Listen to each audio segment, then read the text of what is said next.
राधे राधे मेरी YouTube family.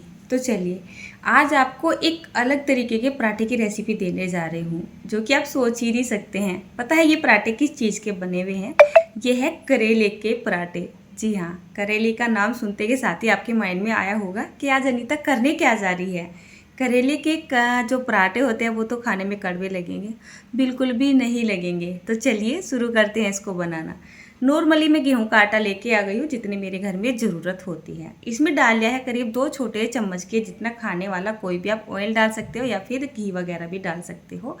Test के हिसाब से आधा चम्मच के जितना नमक डाल देंगे, हल्का सा हल्दी पाउडर डालेंगे, आधा चम्मच के जितना कसूरी मेथी डालेंगे, आधा चम्मच के जितना कलौंजी यानी मंगरेला सीड्स डाल देंगे। उसके बाद एक छोटा चम्मच के जितना अजवाइन ले लेते हैं और हथेली के बीच में रख के इसको क्रश कर लेते हैं और अच्छे से यहाँ पे डाल देते हैं। उसके बाद हम यहाँ पर हींग भी डाल देंगे। तो हींग हम यहाँ पे करीब डालेंगे 1/4 टेबल स्पून के करीब, यानी कि बहुत 1 चम्मच का चौथा हिस्सा। और यहाँ पर इन सभी चीज़ों को इस आटे में अच्छे से मिक्स कर देंगे। एक तरीके से हल्का फुल्का सा मोइन लग चुका है आटे में। अब आप सिंपली नॉर्मल पानी ले लेंगे। जैसे कि गर्मियाँ चल रही हैं, सर्दियों में बना रहे हो तो गुनगुना पानी लेना है, गर्मियों में बना रहे हो तो नल से नॉर्मल ताज़ा पानी निकाल के आटा लगा लेंगे। अच्छा, आटा लगाने के लिए आपको थोड़ा सा ना टाइम की ज़रूरत होगी, क्योंकि ये जो पराठे बनने जा रहे हैं इसके लिए हमें आटा थोड़ा सा सॉफ्ट और अच्छा सा लगाना होता है, एकदम मखमली टेक्सचर वाला। कितनी बार बहुत सारे लोग क्या करते हैं, उल्टा सीधा सा आटा गूँथ दिया और उठा के उसको रख दिया और 2-4 मिनट के बाद उसमें दोबारा से गूँथ के रोटियाँ बनानी शुरू कर दी, तब रोटी पराठे अच्छे बिल्कुल भी नहीं बनते हैं। तो आटे में थोड़ी सी मेहनत कीजिए और थोड़ा सा टाइम भी दीजिए। शुरू में ही आटे को मैंने करीब 6 से 7 मिनट के लिए अच्छे से गुथाई कर ली है। सॉफ्ट आटा लगाना है हमें बिल्कुल ही। जब भी आप पराठे पूरी कचौरी बनाने जाते हो ना, तो आटे को ना एकदम सॉफ्ट लगाना चाहिए, न कि थिक। ढक दिया है मैंने, इसको रेस्ट पे छोड़ दिया है करीब 10 मिनट के। उसके बाद ये करेले आप देख रहे हो। तो ये जो स्टफिंग बन रही है इसको मैंने शाम में ही तैयार करके रख लिया था। अगर आप सुबह सुबह इसको बनाने की सोच रहे हो ना, तो ये स्टफिंग आपको शाम में ही तैयार करके रख लेनी है।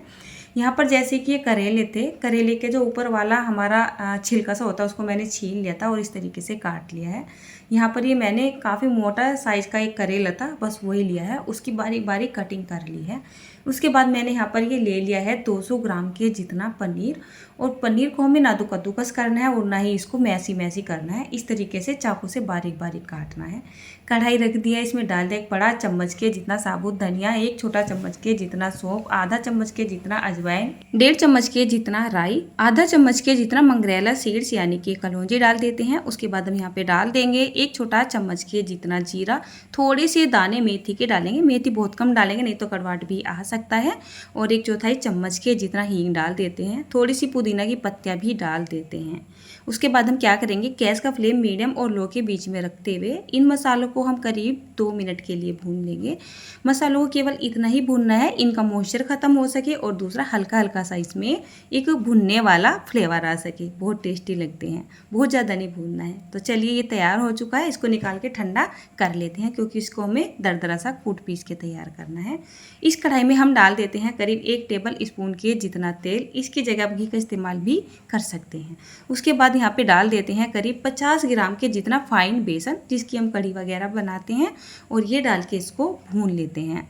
तो चलिए इसको चलाना शुरू कर देते हैं। और इसका भुनने का प्रोसेस सेम ऐसा ही होता है जैसा हलवे के लिए भुना जाता है या फिर लड्डू के लिए भुना जाता है। तो जब हमारा बेसन का टेक्सचर हल्का हल्का सा आपको फ्लफी सा इस तरीके से नज़र आने लगे, इसमें से हल्की हल्की सी खुशबू भी आने लगे, कटा हुआ ये करेला यहाँ पे डाल देंगे और करीब 2 मिनट के लिए इसको और भून सा लेंगे। तैयार है। अब ये जो मसाला था ये ठंडा हो चुका है, इसको एक मिक्सी के जार में डाल के हल्का दरदरा सा कूट के तैयार कर लेते हैं और यहाँ पर डाल लेते हैं। पंखा चल रहा है, यहाँ पर मेरा मसाला भी उड़ गया है, गर्मी हो रही है ना तो टेबल फैन चला रखा है। इस मसाले में हम डाल देते हैं थोड़ा सा हल्दी पाउडर, टेस्ट के हिसाब से नमक और मिर्च, और यहाँ पे डाल देते हैं आधा चम्मच के जितना हम कसूरी मेथी, साथ में मैंने 3-4 हरी मिर्च कट कर दिया है इसमें। तो मसाले आप अपने टेस्ट के हिसाब से ही डालिएगा। 1 छोटा चम्मच के जितना मैंने यहाँ पर पाव भाजी मसाला भी ऐड किया है, बहुत अच्छा टेस्ट आता है। सब चीज़ें मिलाने के बाद हम यहाँ पर थोड़ा सा या तो नारियल घिस लेंगे, अगर आपके पास नारियल नहीं है तो सूखा गोला भी आप यहाँ पर घिस सकते हैं, बस उसको पानी में भिगो के रख दीजिएगा 1 रात के लिए। उसके बाद ये कटा हुआ हम यहाँ पर ये क्या बोलते हैं इसको, पनीर डाल देते हैं और स्टफिंग को तैयार कर लेते हैं। तो बिल्कुल बढ़िया परफेक्ट तैयार हो चुकी है। तो चलिए अब हम आ जाते हैं सुबह में, ठीक है ना। ये सारा काम मैंने रात में ही करके रख दिया था। और सच बताऊं तो ये जो स्टफिंग है मैंने करेले के लिए बनाई थी और करेले से मेरी बहुत सारी स्टफिंग बच गई थी। तो मैंने सोचा चलिए इसके ना हम सुबह में नाश्ता बना लेंगे। नाश्ता खाने में अच्छा लगा तो आपके साथ मैंने वीडियो शेयर कर दी।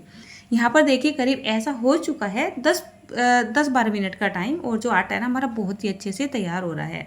आटा जब रेस्ट पे छोड़ दिया जाता है, आटा सॉफ्ट हो जाता है, इसमें ग्लूटेन जो होता है वो डेवलप हो जाता है, जिसकी वजह से हमारे पूरी जो कचौरी और पराठे वगैरह या चपाती वगैरह अच्छी सॉफ्ट बनती है और फूली फूली भी बनती है, ठीक है ना। आप बोलते हो ना दीदी आपके पराठे बहुत अच्छे बनते हैं, तो उसका जो मेन प्रोसेस होता है ना वो आटा ही होता है। तो सिंपल सी टाइप की हम ये लोई ले लेते हैं, ये आप अपने हिसाब से बना सकते हैं। ऐसे कटोरी की इसको शेप दे देंगे और मन चाहे आप यहाँ पे स्टफिंग को भर देंगे। कितनी भी दबा दबा के भर सकते हो, ये पराठे फटेंगे नहीं, इवन और भी ज़्यादा मतलब अच्छे लगेंगे खाने में। देखिए इस तरीके से इसको कवर कर दिया। थोड़ा सा चकले के ऊपर सूखा आटा लगाया, पहले इसको उंगली से ही प्रेस कर दिया ताकि स्टफिंग अच्छे से चारों तरफ को फैल सके। और फिर बस बेलन को उठाएंगे और हल्के हल्के से हाथों से इसको इस तरीके से बेलते चले जाएंगे। तो देखिए कितनी आसानी से ये बेल रहे हैं, ये देखिए। तो बस इसी तरीके से हम सारे पराठे बेलेंगे। पराठे बनाने के लिए तवे का टेम्परेचर रखेंगे मीडियम, और जब हल्का सा 10-20 सेकंड के लिए पराठा सीख जाएगा इसको पलट देंगे। पलटने के बाद अपनी इच्छा के अनुसार घी या तेल या रिफाइंड जो भी आप अपने घर में खाते हो वो लगा देंगे। जब एक तरफ लग जाएगा इसको पलट देंगे और फिर दूसरी तरफ भी इसी तरीके से लगा देंगे। अब प्रोसेस शुरू होता है पराठों को सेकने का। तो पराठे सेकने के लिए इस तरीके से आप स्पैचुला का, या फिर डोसा पलटा होता है बोला जाता है इसको, इस तरीके के स्पैचुला का इस्तेमाल करें। तो हल्का हल्का सा जैसे इसको आप दबाते चले जाओगे तो पराठे अपने आप से फूलते चले जाते हैं और अच्छे से सिक भी जाते हैं। तो देखिए यहाँ पर बहुत ही बढ़िया फूले फूले पराठे बन के तैयार हो रहे हैं।